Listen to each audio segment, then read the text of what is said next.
win. Okay. To be or not to be? That is the question. To be or not to be? That is the question. My question is, to be or not to be what? I really never got that, but I did ask myself that a lot. Do I want to be a doctor? Do I want to be a rodeo queen? Do I want to be? Then I started to realize that I was really good at asking questions. So, how many of you have never asked a question? Come on. How many of you have asked some questions? Sure, thank you. And how many of you have asked a whole heck of a lot of questions in your life? Cool, we have a smart group. This is going to be fun. Thank you. My name is Amy M. Question Queen. You see, I believe that in my whole 38 years, I can sum up all the people in the world in 3 categories. Like that 3. The first category are those people that will never, ever ask a question. They know, without a doubt, they can learn anything they need to learn out of a book. And they just assume, find that book or that Google and hide and get all their answers.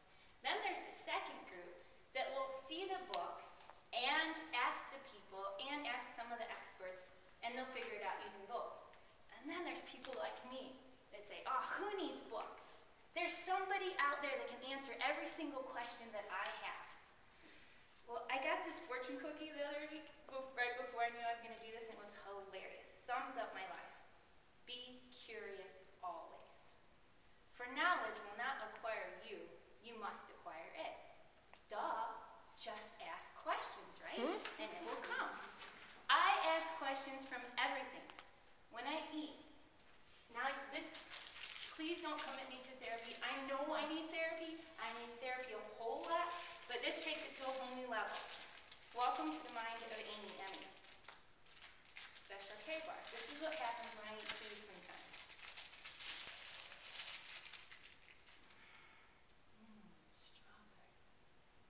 Strawberries. Isn't that an amazing fruit?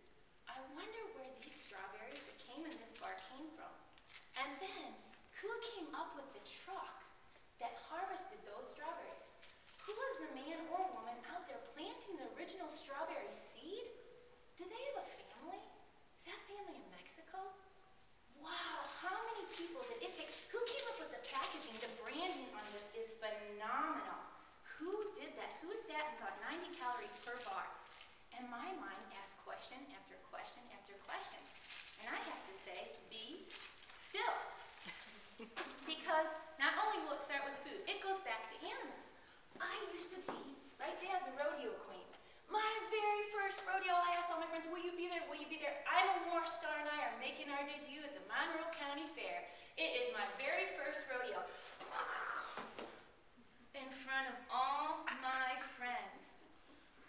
Oh my God, there goes my horse. Oh. Yeah, there goes my horse, but she bucked me off all over the line and I had one question. Why did you do that? Can't you see I love you? I still had a question for my horse. It doesn't stop there. You ever been to Southern Illinois in October going hunting? The ticks are ferocious. I have questions for bugs. Why do you exist? What is the purpose of a tick? I even have questions for flowers. Does he love me? Does he love me not? Everything answers. I believe even when I was in my crib before I could speak, I had questions. It seems like I remember people leaning over and I thought, can you see that your nose hairs are hanging out? Have you ever seen yourself in the mirror?